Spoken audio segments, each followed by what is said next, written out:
Hello दोस्तों, आज हम एक ऐसी पुस्तक की चर्चा करेंगे जो आपकी जिंदगी में सच्ची खुशी और संतोष लाने का मार्ग दिखाती है। हमारी तेज-तर्रार जिंदगी में, जहां काम का दबाव, पारिवारिक जिम्मेदारियां और व्यक्तिगत चुनौतियां हमें घेर लेती हैं, आंतरिक शांति और खुशी पाना कठिन हो जाता है। हम अक्सर बाहरी साधनों में खुशी खोजने की कोशिश करते हैं, लेकिन फिर भी असंतोष बना रहता है। इस समस्या का समाधान तिब्बती धर्मगुरु दलाई लामा और मनोचिकित्सक डॉक्टर होवार्ड कटलर की पुस्तक द आर्ट ऑफ हैप्पीनेस में मिलता है। यह पुस्तक हमें दिखाती है कि आंतरिक अनुशासन, करुणा और मानसिक प्रशिक्षण के माध्यम से हम सच्ची खुशी प्राप्त कर सकते हैं। अब आइए इस पुस्तक के अध्यायों की ओर बढ़ते हैं, जहां कुल 15 अध्यायों में जीवन के विभिन्न पहलुओं पर चर्चा की गई है। यदि आपको यह वीडियो पसंद आए तो कृपया हमारे चैनल को सब्सक्राइब करें और बेल आइकन दबाएं ताकि आप हमारी नई वीडियो की नोटिफिकेशन तुरंत प्राप्त कर सकें।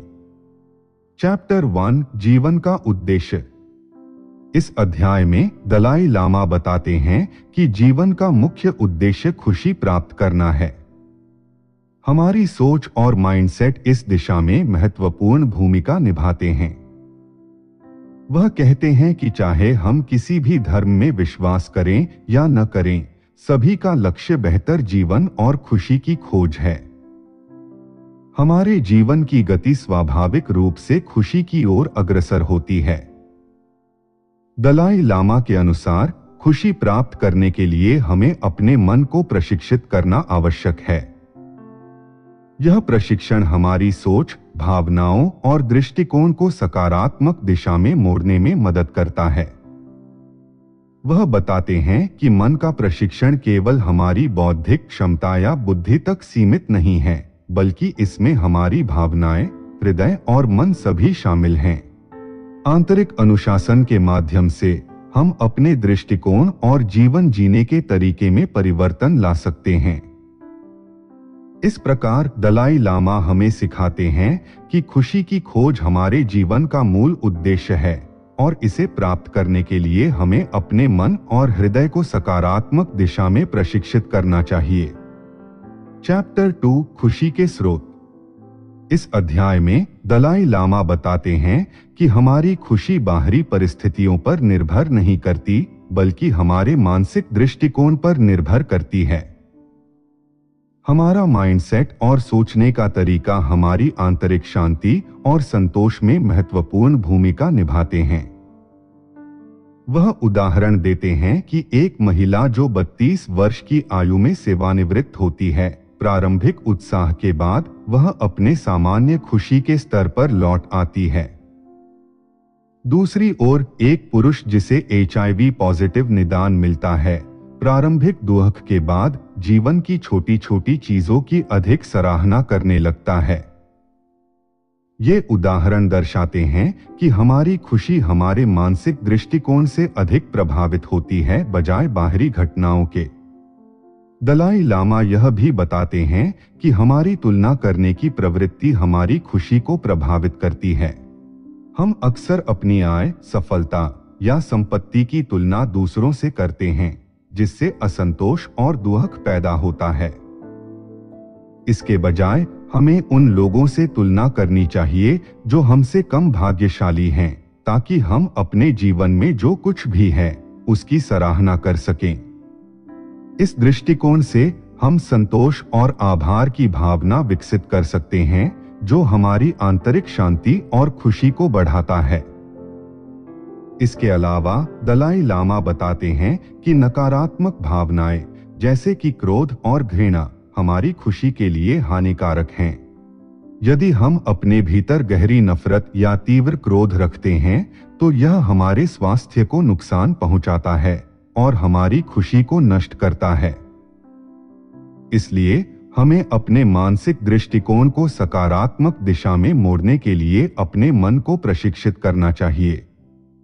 यह प्रशिक्षण हमें आंतरिक संतुलन और शांति प्राप्त करने में मदद करता है, जिससे हमारी खुशी बढ़ती है। अंत में दलाई लामा हमें सिखाते हैं कि खुशी की खोज हमारे जीवन का मुख्य उद्देश्य है और इसे प्राप्त करने के लिए हमें अपने मन और हृदय को सकारात्मक दिशा में प्रशिक्षित करना चाहिए। इस प्रक्रिया में हमें अपनी सोच, भावनाओं और दृष्टिकोण को सकारात्मक रूप से विकसित करना होगा ताकि हम सच्ची आंतरिक शांति और संतोष प्राप्त कर सकें। चैप्टर 3 खुशी के लिए मन का प्रशिक्षण।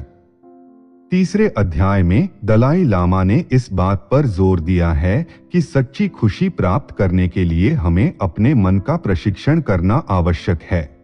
हमारे मन में नकारात्मक भावनाएं जैसे क्रोध, ईर्ष्या और घृणा अक्सर हमारी शांति और संतोष में बाधा डालती हैं। इन भावनाओं को सकारात्मक में परिवर्तित करने के लिए आत्म जागरूकता और मानसिक अनुशासन महत्वपूर्ण हैं। दलाई लामा बताते हैं कि आत्म जागरूकता के माध्यम से हम अपने विचारों और भावनाओं को पहचान सकते हैं, जिससे हमें यह समझने में मदद मिलती है कि कौन से विचार और भावनाएं हमारे लिए लाभदायक हैं और कौन से हानिकारक। इस समझ के साथ हम नकारात्मक भावनाओं को सकारात्मक में बदलने के लिए आवश्यक कदम उठा सकते हैं। मानसिक अनुशासन के माध्यम से हम अपने मन को नियंत्रित कर सकते हैं और नकारात्मक इच्छाओं और आदतों से दूर रह सकते हैं। यदि हमें पता है कि कोई विशेष चीज हमें प्रलोभित कर सकती है और हमारे लिए हानिकारक है, तो हमें उससे बचना चाहिए। इस प्रकार सकारात्मक इच्छाओं को प्रोत्साहित करके और नकारात्मक से दूर रहकर हम अपने जीवन में संतुलन और खुशी प्राप्त कर सकते हैं। दलाई लामा यह भी बताते हैं कि मन का प्रशिक्षण केवल बौद्धिक क्षमता तक सीमित नहीं है, बल्कि इसमें हमारी भावनाएं, हृदय और मन सभी शामिल हैं। आंतरिक अनुशासन के माध्यम से हम अपने दृष्टिकोण और जीवन जीने के तरीके में परिवर्तन ला सकते हैं। इस प्रक्रिया में हमें अपने मन और हृदय को सकारात्मक दिशा में प्रशिक्षित करना चाहिए ताकि हम सच्ची आंतरिक शांति और संतोष प्राप्त कर सकें। दलाई लामा हमें सिखाते हैं कि खुशी की खोज हमारे जीवन का मुख्य उद्देश्य है और इसे प्राप्त करने के लिए हमें अपने मन और हृदय को सकारात्मक दिशा में प्रशिक्षित करना चाहिए। इस प्रक्रिया में हमें अपनी सोच, भावनाओं और दृष्टिकोण को सकारात्मक रूप से विकसित करना होगा ताकि हम सच्ची आंतरिक शांति और संतोष प्राप्त कर सकें। चैप्टर 4 हमारी प्राकृतिक खुशी की स्थिति को पुनः प्राप्त करना। चौथे अध्याय में दलाई लामा इस बात पर जोर देते हैं कि करुणा, प्रेम और स्नेह हमारी प्राकृतिक अवस्थाएं हैं जिन्हें विकसित करके हम सच्ची खुशी प्राप्त कर सकते हैं। वे मानते हैं कि प्रत्येक व्यक्ति के भीतर दया और करुणा का बीज होता है जो हमारे जन्मजात स्वभाव का हिस्सा है। हालांकि आधुनिक जीवन की चुनौतियां और व्यस्तताएं हमें इन गुणों से दूर कर सकती हैं, लेकिन इन्हें पुनः जागृत करना संभव है। दलाई लामा बताते हैं कि करुणा और प्रेम न केवल हमारे मानसिक स्वास्थ्य के लिए महत्वपूर्ण हैं, बल्कि हमारे शारीरिक स्वास्थ्य पर भी सकारात्मक प्रभाव डालते हैं। अनुसंधान से पता चलता है कि जो लोग अपने जीवन में सहानुभूति और स्नेह का अनुभव करते हैं, वे तनाव और बीमारियों से बेहतर तरीके से निपटते हैं। इसलिए अपने दैनिक जीवन में करुणा और प्रेम को शामिल करना हमारी समग्र भलाई के लिए आवश्यक है। इसके अतिरिक्त दलाई लामा यह भी बताते हैं कि करुणा और प्रेम हमारे सामाजिक संबंधों को मजबूत करते हैं। जब हम दूसरों के प्रति दयालु और सहानुभूतिपूर्ण होते हैं, तो हम अधिक सकारात्मक और संतोषजनक संबंध स्थापित करते हैं, जो हमारी खुशी में वृद्धि करते हैं। इस प्रकार करुणा, प्रेम और स्नेह को विकसित करके हम अपनी प्राकृतिक खुशी की स्थिति को पुनः प्राप्त कर सकते हैं और एक संतुलित, स्वस्थ और खुशहाल जीवन जी सकते हैं। चैप्टर 5 अंतरंगता के लिए एक नया मॉडल। सच्ची अंतरंगता केवल रोमांटिक या पारिवारिक रिश्तों तक सीमित नहीं होती, बल्कि यह हमारे सभी सामाजिक और भावनात्मक संबंधों में दिखाई देती है। जब हम अपने माइंडसेट को इस दिशा में विकसित करते हैं कि हर व्यक्ति के साथ जुड़ाव संभव है, तो हम अधिक संतोषजनक और खुशहाल जीवन जी सकते हैं।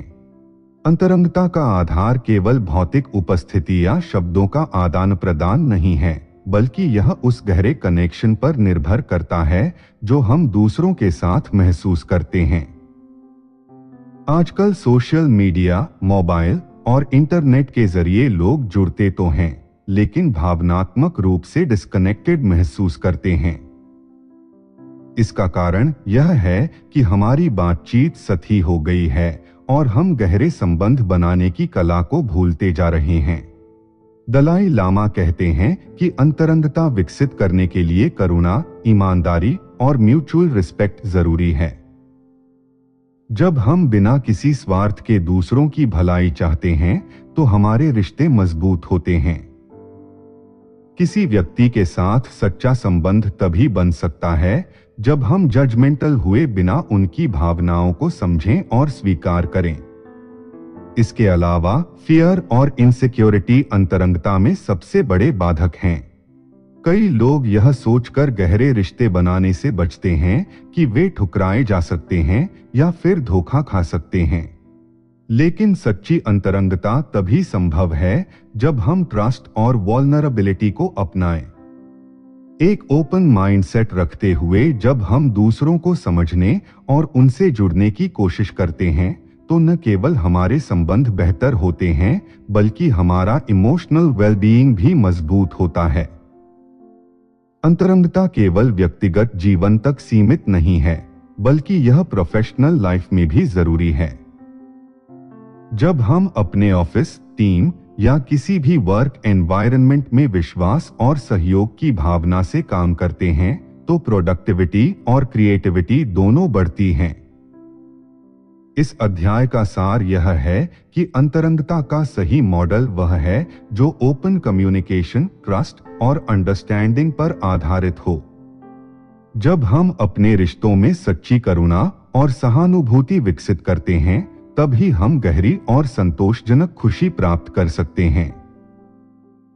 चैप्टर 6, दूसरों के साथ हमारे संबंधों को गहरा करना। सच्चे और गहरे संबंधों की नींव करुणा, सहानुभूति और आपसी समझ पर टिकी होती है। हम सभी चाहते हैं कि हमारे रिश्ते मजबूत और अर्थपूर्ण हों, लेकिन अक्सर यह भूल जाते हैं कि कनेक्शन केवल बातों से नहीं, बल्कि एक्शंस और इमोशंस से बनते हैं।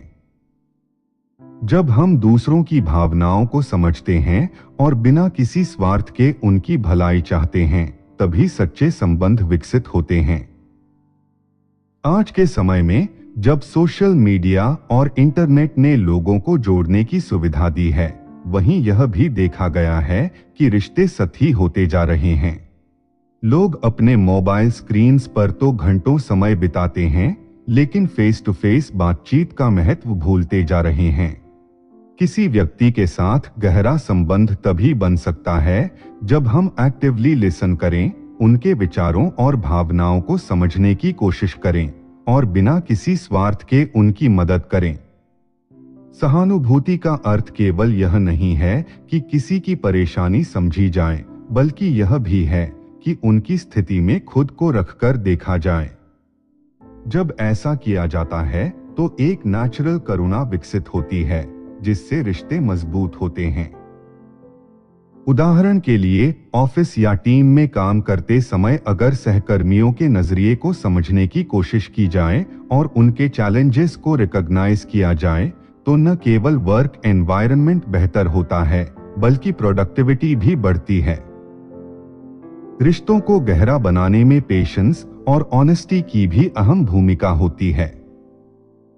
कई बार इमीडिएट रिस्पॉन्स या रेसिप्रोकेशन की उम्मीद की जाती है, लेकिन मजबूत संबंध समय और विश्वास के साथ बनते हैं। जब परिजनों की परेशानियों को धैर्यपूर्वक सुना जाता है और बिना किसी अपेक्षा के उन्हें इमोशनल सपोर्ट दिया जाता है, तो वे खुद को सुरक्षित महसूस करते हैं और संबंध मजबूत होते हैं। करुणा और सहानुभूति केवल परिवार और दोस्तों तक सीमित नहीं होनी चाहिए, बल्कि समाज के हर व्यक्ति के प्रति समान भाव रखना चाहिए। जब किसी अनजान व्यक्ति की मदद की जाती है तो यह केवल उनके लिए ही नहीं बल्कि हमारे लिए भी एक सकारात्मक अनुभव बन जाता है। रिसर्च यह साबित करती है कि जो लोग दयालु और मददगार होते हैं वे ज्यादा खुश रहते हैं और उनका मानसिक स्वास्थ्य बेहतर होता है। इस अध्याय का सार यही है कि गहरे और मजबूत रिश्ते केवल सुपरफिशियल इंटरैक्शंस से नहीं बनते बल्कि इसके लिए सोच और माइंडसेट को करुणा और सहानुभूति की दिशा में विकसित करना जरूरी है। जब दूसरों की भावनाओं को समझा जाता है, उनके प्रति जेन्युइन केयर दिखाई जाती है और बिना किसी स्वार्थ के उनके साथ खड़ा हुआ जाता है, तभी संबंध सच्चे और अर्थपूर्ण बनते हैं। चैप्टर 7 करुणा का मूल्य और लाभ। करुणा केवल एक भावना नहीं बल्कि जीवन जीने का एक पावरफुल तरीका है जो न केवल दूसरों के लिए फायदेमंद होता है बल्कि हमारे खुद के मेंटल और फिजिकल हेल्थ पर भी सकारात्मक प्रभाव डालता है। जब हम करुणा को अपने माइंडसेट का हिस्सा बनाते हैं तो हमारी खुशी, मानसिक शांति और ओवरऑल वेलबीइंग बेहतर होती है। आज की फास्ट पेस्ड लाइफ में जहां लोग अक्सर स्ट्रेस, एंजाइटी और डिप्रेशन जैसी समस्याओं से जूझते हैं, वहां करुणा एक पावरफुल सॉल्यूशन की तरह काम कर सकती है। रिसर्च यह साबित करती है कि जब कोई व्यक्ति दूसरों की मदद करता है या उनके प्रति दयालुता दिखाता है तो उसके ब्रेन में डोपामाइन और ऑक्सीटोसिन जैसे केमिकल्स रिलीज होते हैं जो हैप्पीनेस और रिलैक्सेशन को बढ़ाते हैं। यही कारण है कि जब हम किसी जरूरतमंद की मदद करते हैं या किसी को जेन्युइनली सपोर्ट करते हैं तो अंदर से अच्छा महसूस होता है। दयालुता और सहानुभूति सिर्फ इमोशनल वेलबीइंग तक सीमित नहीं रहती बल्कि इसका असर हमारे फिजिकल हेल्थ पर भी पड़ता है। स्टडीज यह भी बताती हैं कि दयालु और सहानुभूति से भरे लोग कम तनाव महसूस करते हैं, उनका इम्यून सिस्टम बेहतर होता है और उनका हार्ट हेल्थ भी मजबूत रहता है। जब हम काइंडनेस और एम्पैथी को अपनाते हैं तो हमारा ब्लड प्रेशर नियंत्रित रहता है और बॉडी में स्ट्रेस हार्मोन्स की मात्रा कम हो जाती है, जिससे ओवरऑल फिटनेस बेहतर होती है। सिर्फ व्यक्तिगत जीवन में ही नहीं बल्कि प्रोफेशनल लाइफ में भी करुणा की बहुत बड़ी भूमिका होती है। एक अच्छा लीडर या मैनेजर वही होता है जो अपनी टीम की जरूरतों को समझे, उनकी परेशानियों को जेन्युइनली सुने और उन्हें ग्रो करने में मदद करे। कई बड़ी कंपनियां आज एम्पैथी बेस्ड लीडरशिप को बढ़ावा दे रही हैं, क्योंकि इससे न सिर्फ वर्क एनवायरनमेंट फ्रेंडली होता है बल्कि प्रोडक्टिविटी और सक्सेस भी बढ़ती है। हमारे रिश्तों में भी यह एक अहम भूमिका निभाती है। जब हम दूसरों की फीलिंग्स को समझने की कोशिश करते हैं और उनकी परेशानियों में साथ खड़े रहते हैं तो ट्रस्ट और बॉन्डिंग मजबूत होती है। एक परिवार जहां हर कोई एक दूसरे के लिए केयर करता है और बिना किसी स्वार्थ के सपोर्ट करता है, वहां पॉजिटिव थिंकिंग, पीस और म्यूचुअल रिस्पेक्ट का माहौल बना रहता है। अंत में करुणा सिर्फ दूसरों की मदद करने का जरिया नहीं बल्कि खुद को भी आंतरिक रूप से समृद्ध करने का सबसे आसान और प्रभावी तरीका है। जब हम एक दयालु और सहानुभूति से भरा माइंडसेट अपनाते हैं तो हमारा जीवन ज्यादा मीनिंगफुल, खुशहाल और संतुलित बनता है। इसलिए हर छोटी बड़ी स्थिति में काइंडनेस और अंडरस्टैंडिंग को अपनाना न सिर्फ दूसरों के लिए बल्कि हमारे अपने वेलबीइंग के लिए भी सबसे बड़ा इन्वेस्टमेंट है। चैप्टर 8 दुख से निपटना। हर इंसान की जिंदगी में ऐसा समय आता है जब वह चैलेंजेस, फेलियर्स और दुखों का सामना करता है। कोई अपना खो देता है, कोई जॉब या बिजनेस में असफल हो जाता है तो कोई रिश्तों में टूटन महसूस करता है। ऐसे समय में मन में सिर्फ एक ही सवाल उठता है, अब आगे क्या करना चाहिए। यह अध्याय यही सिखाने की कोशिश करता है कि दुख को किस तरह एक नए पर्सपेक्टिव से देखा जाए और उसे सेल्फ ग्रोथ का एक मौका बनाया जाए। जब कोई बड़ा दुख हमें घेरता है तो सबसे पहली प्रतिक्रिया होती है उसे नकारना या उससे भागने की कोशिश करना। लेकिन प्रॉब्लम को नजरअंदाज करने से वह खत्म नहीं होती, बल्कि अंदर ही अंदर और गहरी हो जाती है। इसलिए सबसे जरूरी है उसे स्वीकार करना। कई बार हम सोचते हैं कि दुख हमेशा के लिए है, लेकिन सच्चाई यह है कि हर इमोशन टेम्परेरी होता है, चाहे वह खुशी हो या गम। जब हम इस ट्रूथ को समझते हैं तो दर्द से बाहर निकलना थोड़ा आसान हो जाता है। माइंडसेट का इस पूरी प्रक्रिया में बहुत बड़ा रोल होता है। एक ही जैसी परिस्थितियां दो अलग अलग लोगों को अलग तरह से प्रभावित कर सकती हैं। कोई फेलियर से टूट सकता है तो कोई उसे ग्रोथ की अपॉर्चुनिटी की तरह देख सकता है। इतिहास गवाह है कि दुनिया के सबसे सक्सेसफुल लोगों ने भी अपने जीवन में बड़े संघर्षों का सामना किया है, लेकिन उन्होंने उसे अपनी स्ट्रेंथ बनाया। जैसे कि जब स्टीव जॉब्स को खुद की बनाई हुई कंपनी एप्पल से निकाल दिया गया था, तब उन्होंने इसे अपनी हार नहीं माना, बल्कि एक नया रास्ता बनाया और आगे चलकर और भी बड़ा इम्पैक्ट डाला। दुख से निपटने का एक और पावरफुल तरीका है ग्रैटिट्यूड यानी कृतज्ञता। जब हम अपने जीवन में उन चीजों पर ध्यान देते हैं जो हमारे पास हैं, बजाय उन चीजों के जो हमने खो दी हैं, तो हमारी परसेप्शन बदल जाती है।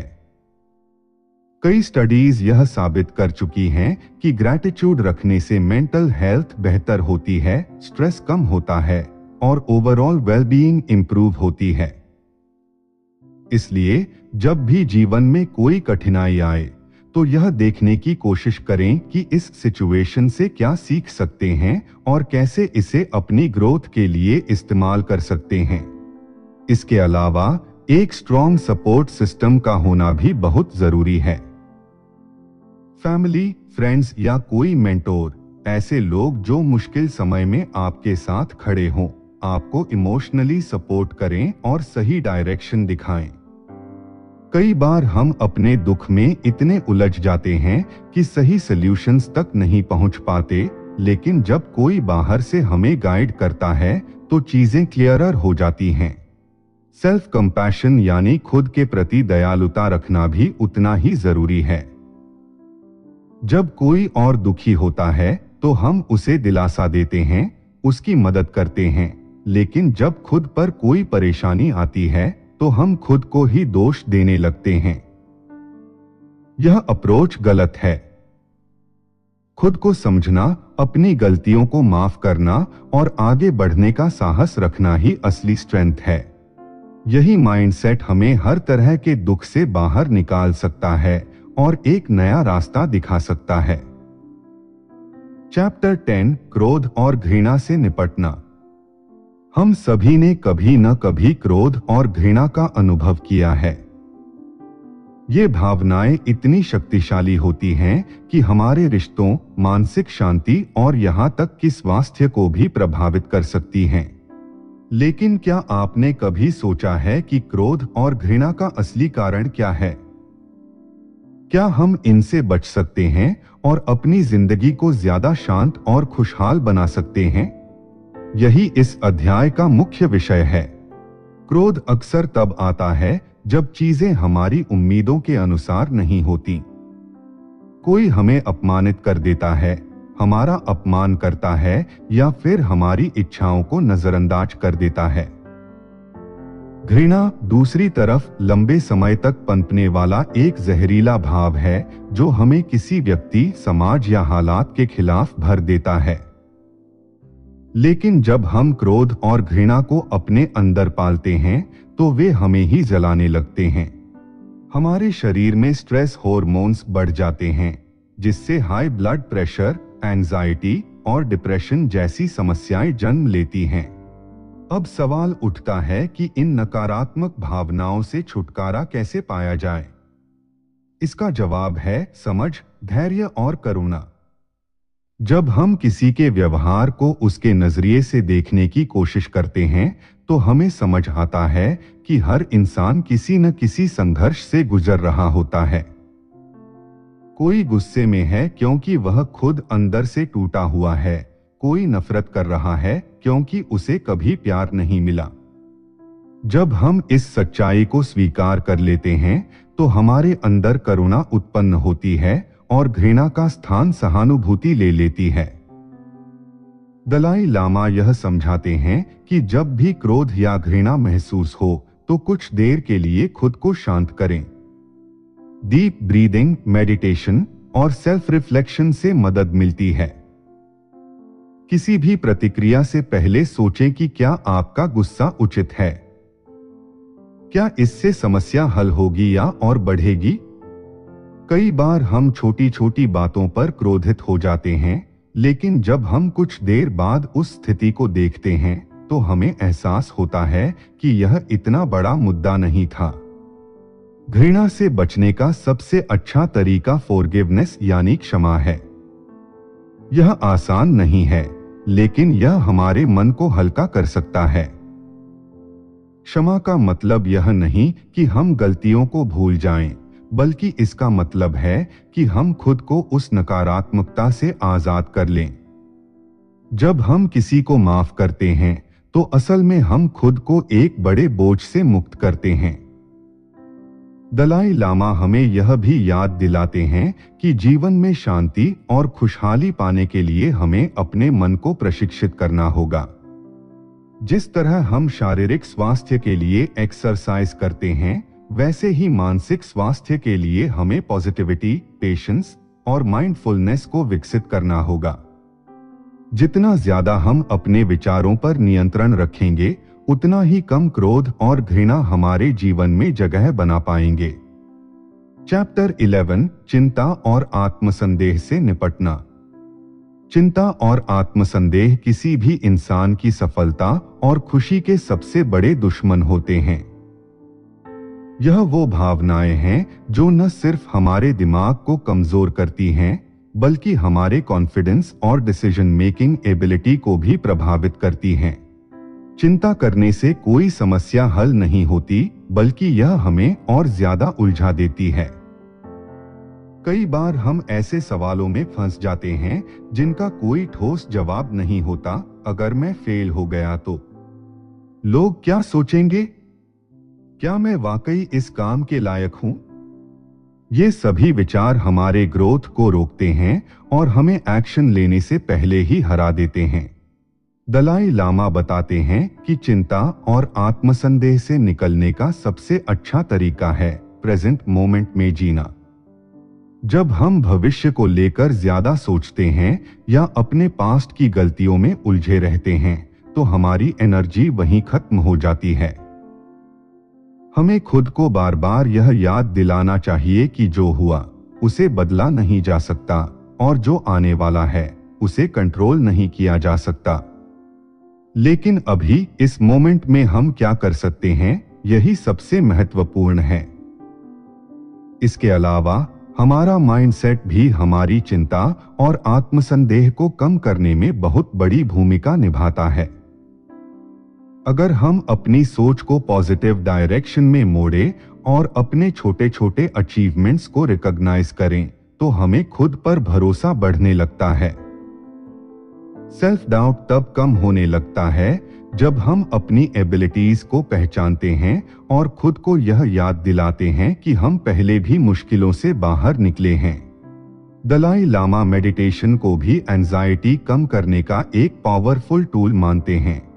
जब हम अपने माइंड को शांत करते हैं और डीप ब्रीदिंग पर फोकस करते हैं, तो हमारा नर्वस सिस्टम रिलैक्स होता है और हमारे थॉट्स ज्यादा क्लियर हो जाते हैं। यह हमें बेहतर डिसीजंस लेने और खुद पर भरोसा बढ़ाने में मदद करता है। चिंता और आत्मसंदेह को पूरी तरह खत्म करना मुश्किल हो सकता है, लेकिन उन्हें मैनेज करना सीखना बहुत जरूरी है। अगर हम हर दिन छोटे छोटे स्टेप्स लेकर अपनी फियर्स का सामना करें और खुद को बिलीव करना सीखें, तो हम किसी भी चैलेंज को हैंडल कर सकते हैं। चैप्टर 12 समृद्धि और धन के साथ खुशी। आज की दुनिया में सक्सेस और हैप्पीनेस को अक्सर वेल्थ से जोड़ा जाता है। लोग मानते हैं कि बैंक बैलेंस बढ़ने से उनकी प्रॉब्लम्स खत्म हो जाएंगी और उन्हें इनर पीस मिल जाएगा। लेकिन सच यह है कि सिर्फ पैसा होने से खुशी की गारंटी नहीं मिलती। अगर धन का सही तरीके से उपयोग न किया जाए तो यह स्ट्रेस और इनसिक्योरिटी का कारण भी बन सकता है। दलाई लामा बताते हैं कि धन का असली उद्देश्य केवल मटेरियलिस्टिक चीजें इकट्ठा करना नहीं, बल्कि एक मीनिंगफुल लाइफ जीना है। अगर हमारे पास पैसा है लेकिन हम उसे सिर्फ अपनी डिजायर्स को पूरा करने में लगा देते हैं, तो एक समय बाद वो डिजायर्स कभी खत्म न होने वाली दौड़ बन जाती हैं। हमें हमेशा और ज्यादा चाहिए होता है, बड़ा घर, महंगी कार, ब्रांडेड कपड़े, लेकिन यह टेम्परेरी हैप्पीनेस देती हैं, लॉन्ग टर्म सेटिस्फैक्शन नहीं। सच्ची खुशी तब मिलती है जब हम अपने वेल्थ को सही दिशा में यूज करते हैं।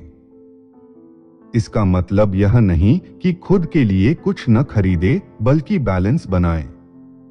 अपनी जरूरतों को पूरा करें, लेकिन साथ ही अपने पैसे का एक हिस्सा दूसरों की भलाई के लिए भी इस्तेमाल करें। जब हम किसी जरूरतमंद की मदद करते हैं या किसी सोशल कॉज में कंट्रीब्यूट करते हैं, तो हमें अंदर से ज्यादा खुशी और सैटिस्फैक्शन मिलती है। यह साइंटिफिकली भी साबित हो चुका है कि जेनरोसिटी और काइंडनेस हमारे मेंटल हेल्थ को बेहतर बनाते हैं और एंजाइटी कम करते हैं। इसके अलावा वेल्थ को मैनेज करने के लिए सही फाइनेंशियल माइंडसेट जरूरी है। अगर हम सिर्फ पैसे को बढ़ाने पर फोकस करते हैं लेकिन उसे वाइजली इन्वेस्ट नहीं करते, तो एक समय बाद फाइनेंशियल स्ट्रेस बढ़ सकता है। दलाई लामा फाइनेंशियल स्टेबिलिटी को हैप्पीनेस के लिए जरूरी मानते हैं, लेकिन वे यह भी समझाते हैं कि पैसा हमारे इमोशंस को कंट्रोल न करे। हमें यह सीखना चाहिए कि पैसा हमारे लिए काम करे, न कि हम पैसों के गुलाम बन जाएं। अगर हम अपने वेल्थ को वाइजली मैनेज करें, उसे सही जगह इन्वेस्ट करें और उसे केवल पर्सनल लक्ष्यूरी तक सीमित न रखें, तो हम न सिर्फ फाइनेंशियली सिक्योर रहेंगे बल्कि एक ज्यादा फुलफिलिंग लाइफ भी जी पाएंगे। हैप्पीनेस का असली सोर्स पैसा नहीं, बल्कि इसका सही उपयोग है। चैप्टर 13 आध्यात्मिकता और धर्म। हमारी लाइफ में स्पिरिचुअल ग्रोथ और रिलीजियस बिलीफ्स का बहुत बड़ा इम्पैक्ट होता है, लेकिन अक्सर लोग आध्यात्मिकता और धर्म को एक ही समझ लेते हैं, जबकि ये दो अलग अलग कॉन्सेप्ट्स हैं। धर्म एक स्ट्रक्चर्ड सिस्टम है जिसमें रिचुअल्स, ट्रेडिशंस और बिलीफ्स शामिल होते हैं, जबकि आध्यात्मिकता का संबंध इनर पीस, सेल्फ अवेयरनेस और पर्सनल ग्रोथ से है। दलाई लामा समझाते हैं कि कोई भी व्यक्ति रिलीजियस हुए बिना भी स्पिरिचुअल हो सकता है, क्योंकि आध्यात्मिकता का असली मतलब है दूसरों के प्रति करुणा, दया और सहानुभूति रखना। अक्सर देखा जाता है कि लोग धर्म को लेकर डिवाइडेड हो जाते हैं, लेकिन इसका असली मकसद यूनिटी और लव फैलाना है। अगर हम सिर्फ रिचुअल्स को फॉलो करते हैं लेकिन अपने एक्शंस में काइंडनेस और कंपैशन नहीं लाते, तो हमारा धर्म से जुड़ना मीनिंगलेस हो जाता है। दलाई लामा कहते हैं कि किसी भी रिलीजन का मेन पर्पस लव और ह्यूमैनिटी को प्रमोट करना है, न कि डिवीजन और कॉन्फ्लिक्ट को बढ़ावा देना। अगर हम स्पिरिचुअल माइंडसेट अपनाएं, तो लाइफ की परेशानियां हमें कम प्रभावित करेंगी। मेडिटेशन, सेल्फ रिफ्लेक्शन और ग्रैटिट्यूड जैसी प्रैक्टिसेस हमारे स्ट्रेस को कम करती हैं और हमें ज्यादा फुलफिल्ड महसूस कराती हैं। कई लोग मटेरियलिस्टिक सक्सेस को अल्टीमेट गोल मानते हैं, लेकिन इनर पीस के बिना वह सक्सेस अधूरी होती है। स्पिरिचुअलिटी हमें यह समझने में मदद करती है कि ट्रू हैप्पीनेस केवल एक्सटर्नल अचीवमेंट्स से नहीं, बल्कि इनर बैलेंस से मिलती है। आध्यात्मिकता का एक और इम्पोर्टेंट एस्पेक्ट है सेल्फलेसनेस।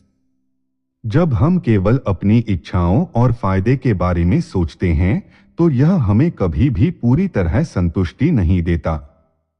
लेकिन जब हम दूसरों की मदद करते हैं, उनके दुख को कम करने की कोशिश करते हैं, तो यह हमें डीप हैप्पीनेस देता है। यह साइंटिफिक रूप से भी साबित हो चुका है कि जब हम दूसरों के लिए कुछ अच्छा करते हैं तो हमारे दिमाग में पॉजिटिव केमिकल्स रिलीज होते हैं जो स्ट्रेस को कम करते हैं और हमें मेंटली स्ट्रांग बनाते हैं। इसलिए जरूरी नहीं कि आप किसी स्पेसिफिक रिलीजन को फॉलो करें, लेकिन अगर आप अपने जीवन में स्पिरिचुअलिटी को जगह देते हैं तो यह आपको ज्यादा पीसफुल और कंटेंट बना सकता है। रिलीजन हमें एक रास्ता दिखा सकता है, लेकिन असली ट्रांसफॉर्मेशन हमारी सोच और एक्शंस से आती है। चैप्टर 14 ध्यान का अभ्यास। आज की फास्ट पेस्ड लाइफ में हमारा माइंड हर वक्त किसी न किसी बात को लेकर बिजी रहता है। सोशल मीडिया, वर्क प्रेशर और डेली लाइफ की परेशानियां हमारे दिमाग को रेस्टलेस बना देती हैं। ऐसे में ध्यान यानी मेडिटेशन एक पावरफुल टूल बन सकता है जो हमें मानसिक शांति और क्लैरिटी देता है। दलाई लामा बताते हैं कि ध्यान सिर्फ आध्यात्मिक अभ्यास नहीं है, बल्कि यह साइंटिफिकली प्रूवन टेक्निक है जो हमारे ब्रेन को रिलैक्स करने, फोकस बढ़ाने और इमोशनल स्टेबिलिटी लाने में मदद करता है। जब हम रोज मेडिटेशन करते हैं तो हमारा नर्वस सिस्टम शांत होता है, जिससे स्ट्रेस हार्मोन्स कम होते हैं और हमारा बॉडी नेचुरली रिलैक्स महसूस करता है। कई स्टडीज यह साबित कर चुकी हैं कि ध्यान करने से एंजाइटी, डिप्रेशन और नेगेटिव थॉट्स को कंट्रोल किया जा सकता है।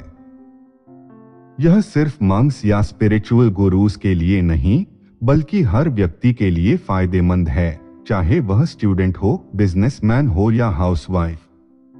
ध्यान का अभ्यास करने के लिए कोई एक्सपेंसिव इक्विपमेंट या स्पेशल जगह की जरूरत नहीं होती।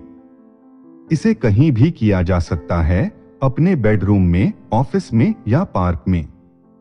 दलाई लामा के अनुसार शुरुआत में केवल 5 से 10 मिनट का ध्यान भी आपके माइंडसेट और थॉट प्रोसेस में बड़ा बदलाव ला सकता है। रेगुलर मेडिटेशन से हमारे अंदर पेशेंस और सेल्फ अवेयरनेस बढ़ती है, जिससे हम सिचुएशंस को ज्यादा कामली हैंडल कर पाते हैं।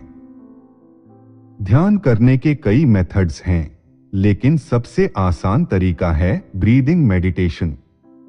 इसमें बस आराम से बैठकर अपनी सांसों पर ध्यान केंद्रित करना होता है। जैसे जैसे आप अपनी ब्रीदिंग को ऑब्जर्व करते हैं, वैसे वैसे आपका माइंड नेचुरली शांत होने लगता है। धीरे धीरे डिस्ट्रैक्शंस कम होने लगती हैं और आपको एक डीप सेंस ऑफ पीस महसूस होता है। दलाई लामा इस बात पर जोर देते हैं कि ध्यान केवल टेम्परेरी रिलैक्सेशन के लिए नहीं, बल्कि लाइफ को बेटर समझने और इंटरनल हैप्पीनेस पाने का जरिया है। जब हम मेडिटेशन को अपनी डेली रूटीन का हिस्सा बना लेते हैं तो यह सिर्फ एक प्रैक्टिस नहीं, बल्कि हमारी लाइफ का एसेंशियल पार्ट बन जाता है। यह न केवल हमारे थॉट्स को कंट्रोल करने में मदद करता है, बल्कि हमें ट्रू हैप्पीनेस और फुलफिलमेंट की ओर ले जाता है। चैप्टर 15 खुशी की कला का सार। खुशी कोई रहस्य नहीं है और न ही यह किसी एक व्यक्ति या परिस्थिति पर निर्भर करती है। दलाई लामा बताते हैं कि हैप्पीनेस एक स्किल की तरह है जिसे प्रैक्टिस से डेवलप किया जा सकता है। यह हमारे माइंडसेट, थॉट्स और एक्शंस पर निर्भर करती है, न कि सिर्फ बाहरी परिस्थितियों पर। यह अध्याय हमें यह समझाने की कोशिश करता है कि ट्रू हैप्पीनेस पैसे, स्टेटस या लक्ष्यूरी से नहीं आती, बल्कि हमारे अंदर की क्लैरिटी, ग्रैटिट्यूड और कंपैशन से आती है। दलाई लामा के अनुसार जब हम अपने जीवन को केवल सेल्फ इंटरेस्ट के बजाय दूसरों की भलाई के लिए जीते हैं तो हमें डीप सैटिस्फैक्शन और फुलफिलमेंट महसूस होती है।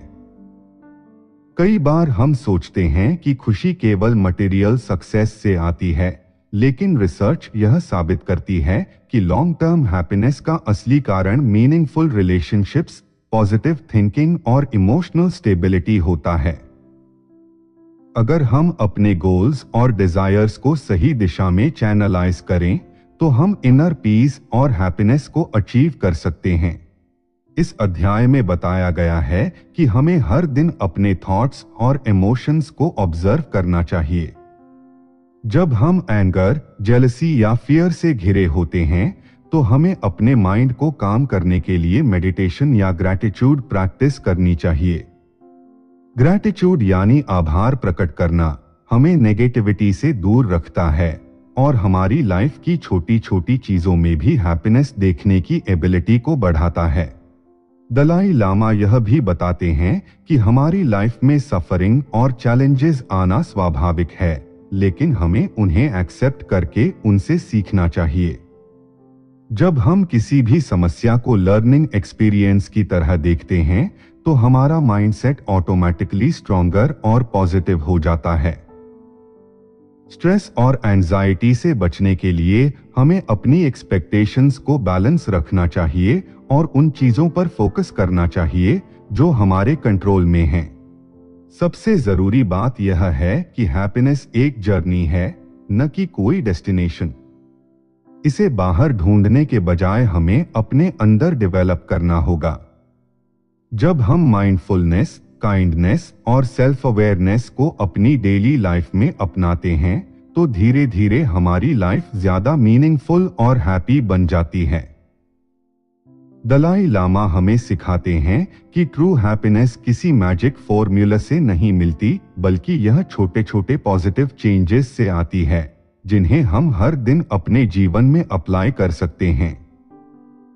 द आर्ट ऑफ हैप्पीनेस हमें यह सिखाती है कि ट्रू हैप्पीनेस किसी बाहरी चीज पर निर्भर नहीं करती, बल्कि यह हमारे माइंडसेट, इनर डिसिप्लिन और डेली हैबिट्स से जुड़ी होती है। दलाई लामा बताते हैं कि असली खुशी सिर्फ मटेरियल सक्सेस, वेल्थ या पावर से नहीं आती, बल्कि कंपैशन, ग्रैटिट्यूड और सेल्फ अवेयरनेस से मिलती है। जब हम अपने इमोशंस को कंट्रोल करना और अपने थॉट्स को पॉजिटिव डायरेक्शन में चैनलाइज करना सीख जाते हैं, तभी हम रियल हैप्पीनेस को एक्सपीरियंस कर सकते हैं। यह किताब हमें सिखाती है कि खुशी एक स्किल की तरह है जिसे डेवलप करने के लिए हमें मेंटल ट्रेनिंग और माइंडफुलनेस को अपनाना होगा। जब हम अपनी लाइफ में कंपैशन और काइंडनेस को शामिल करते हैं तो न सिर्फ हमारा स्ट्रेस और एंजाइटी कम होता है, बल्कि हमारी रिलेशनशिप्स भी बेहतर बनती हैं। रिसर्च भी यही कहती है कि जो लोग दूसरों की मदद करते हैं और ग्रैटिट्यूड प्रैक्टिस करते हैं, वे ज्यादा हैप्पी और सैटिस्फाइड फील करते हैं। दलाई लामा यह भी बताते हैं कि हमें सफरिंग और चैलेंजेस को लाइफ का एक नेचुरल पार्ट मानकर उन्हें एक्सेप्ट करना चाहिए। जब हम अपनी प्रॉब्लम्स को एक लर्निंग एक्सपीरियंस की तरह देखते हैं तो हम इमोशनली ज्यादा स्ट्रॉन्ग बनते हैं। हैप्पीनेस को अचीव करने के लिए सबसे जरूरी चीज यह है कि हम अपनी लाइफ को एक बैलेंस्ड और मीनिंगफुल वे में जिएं, जहां हम अपने गोल्स के साथ साथ अपनी इनर पीस को भी मेंटेन कर सकें। अगर आप भी अपने जीवन में ट्रू हैप्पीनेस और मेंटल पीस को एक्सपीरियंस करना चाहते हैं तो द आर्ट ऑफ हैप्पीनेस आपके लिए एक मस्ट रीड किताब है। यह आपके माइंडसेट को शिफ्ट करने और लाइफ को एक नए नजरिए से देखने में मदद करेगी। अगर आपको यह समरी पसंद आई तो बुक्स पल्स को जरूर सब्सक्राइब करें, जहां हम आपको ऐसी ही पावरफुल किताबों की समरीज देते हैं जो आपके जीवन को बेहतर बना सकती हैं। हमें कमेंट में बताएं कि आपको इस किताब से सबसे ज्यादा क्या सीखने को मिला और अगली समरी किस किताब पर चाहते हैं।